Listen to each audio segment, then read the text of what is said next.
Hello കൂട്ടുകാരെ, എല്ലാവർക്കും സുഖമല്ലേ? സുഖമെന്ന് വിശ്വസിക്കുന്നു കേട്ടോ. ഇന്ന് സദ്യയ്ക്ക് പറ്റിയ ഒരു ക്യാബേജ് തോരൻ്റെ റെസിപ്പിയുമായിട്ടാണ് ഞാൻ വന്നിരിക്കുന്നത്. ഒരു ക്യാബേജ് എടുത്തിട്ടുണ്ട്, അതായത് 1/2 കിലോ ക്യാബേജ്. 2 സവാളയാണ് എടുത്തിരിക്കുന്നത്. ചെറുതായി മുറിച്ച് മാറ്റി വയ്ക്കാം. എന്നിട്ട് ഒരു ചട്ടി അടുപ്പത്ത് വെച്ച് ചൂടായതിലേക്ക് കുറച്ച് വെളിച്ചെണ്ണ ഒഴിച്ചു കൊടുക്കാം. വെളിച്ചെണ്ണ ചൂടായി കഴിഞ്ഞാൽ കടുകും ഉഴുന്നും പരിപ്പും കറിവേപ്പിലയിട്ട് മൂപ്പിച്ചതിന് ശേഷം നമുക്ക് മുറിച്ച് വച്ചിരിക്കുന്ന ക്യാബേജും ഉള്ളി അതിലേക്കിട്ട് ഇളക്കി കൊടുക്കാം. എന്നിട്ട് നന്നായിട്ട് ഇളക്കിയതിന് ശേഷം ആവശ്യമുള്ള ഉപ്പും ചേർത്തിട്ട് കുറച്ച് സമയം മൂടി വയ്ക്കാം.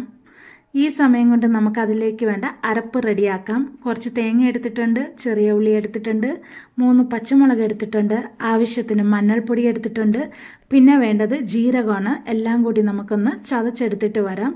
ഇവിടെ റെഡി ആയിട്ടുണ്ട് അരപ്പ്. നമുക്ക് ഈ ക്യാബേജിൻ്റെ മൂടി തുറന്നിട്ട് അതിലേക്ക് ചേർത്ത് ഇളക്കി കൊടുക്കാം. കുറച്ച് ഒരു 5 മിനിറ്റ് ഇങ്ങനെ ഇളക്കാം. ഇനി മൂടി വയ്ക്കേണ്ട ആവശ്യമില്ല. അതിൻ്റെ വെള്ളം കൊണ്ട് ഇറങ്ങി തന്നെ ക്യാബേജ് നമുക്ക് വെന്ത് കിട്ടുന്നതായിരിക്കും. സ്വാദിഷ്ടമായ ക്യാബേജ് റെഡി ആയിട്ടുണ്ട്. എല്ലാവർക്കും ഇഷ്ടപ്പെട്ടു. അപ്പോൾ പിന്നെ ഈ സദ്യക്ക് ക്യാബേജ് തോരൻ.